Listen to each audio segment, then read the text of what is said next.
Okay, South Frame Laneways, item 9. Pauline, have you got some comments on this one? Yes, so this is also part of the Central City Recovery Plan and a recommendation from ITI. It's concerning the layout of the 6 new laneways that are all named in the report. There'll be shared zones operating under a 10k speed limit, which brings with it, a shared zone brings with it its own restricted parking rules. And the council today is required to give legal effect to the revised traffic controls. The report states that community consultation and engagement has taken place by Takaro, and they've stated that the feedback was generally positive, with most property owners acknowledging the benefits of opening up these blocks into a new public realm. I think they're looking really good. So approving this recommendation shows consistency also with our Streets and Spaces Design Guide and the CCRP.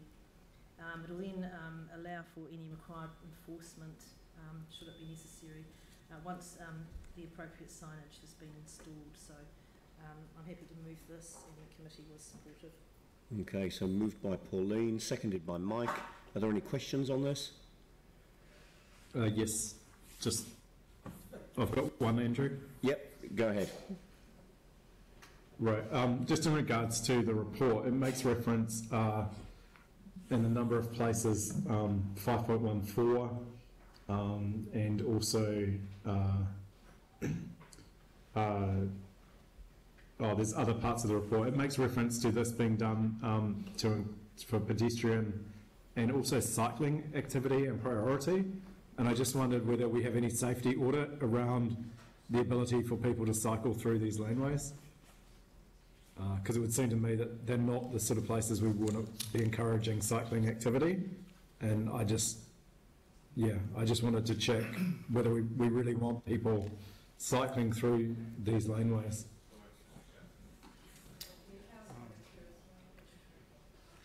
Yep. Through you, Mr. Chairman. Yep, thank you. Yes, all of the South Rome laneways, and including their connections to the adjacent street networks, that's primarily Chewham and St Asaph streets to the north and south of this area.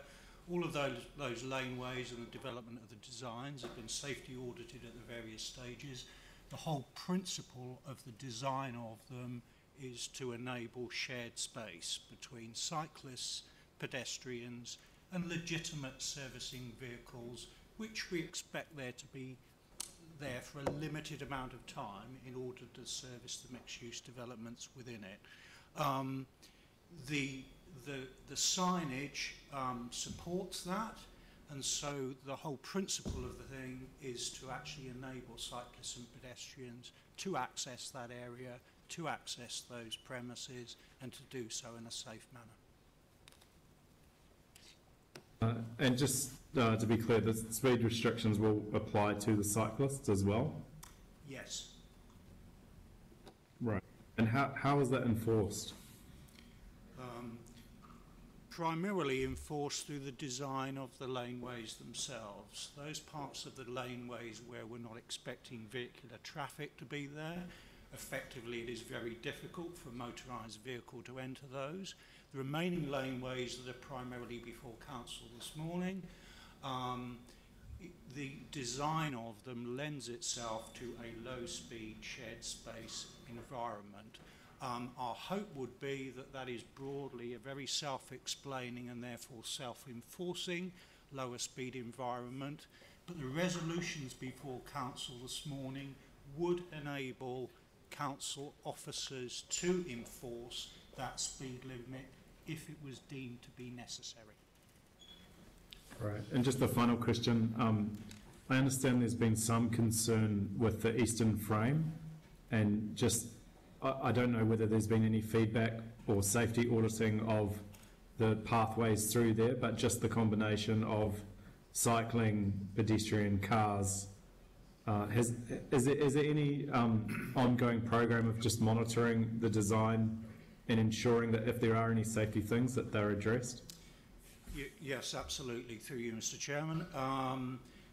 Most of these schemes are subject to post-construction safety audits.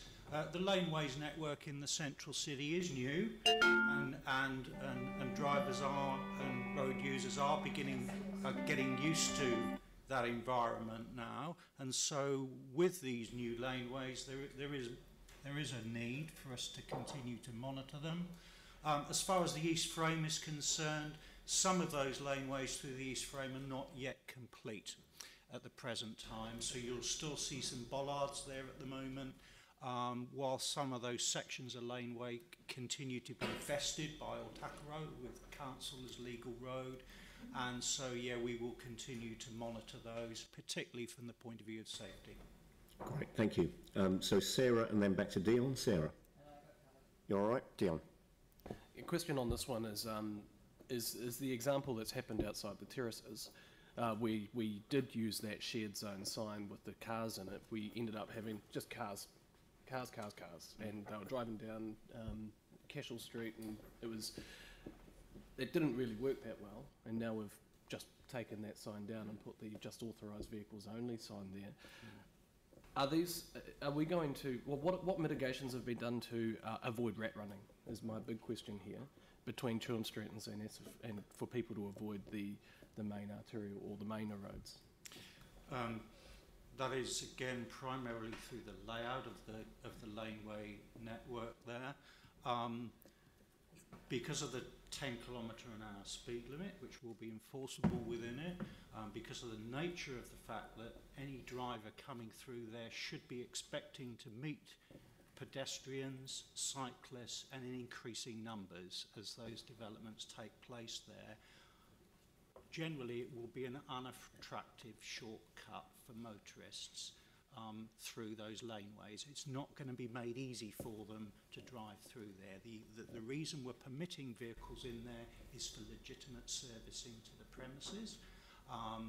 But with what we will be doing in monitoring the usage, as I've just said, is if we begin to believe that vehicles are rat running through there, then we would have some ability to begin to look at the design, the placement of street furniture and so on to deter that. So are there any ways we can, because obviously we don't want cars just driving through there, just for the sake of cars driving through there to rat run between St. Asaph Street and Chewham Street, which is already happening. I've seen the police do it even, outside the Justice and Emergency Precinct. So how can we, is there any signage that we can use to say, actually, we just want service vehicles to go in these laneways rather than just cars?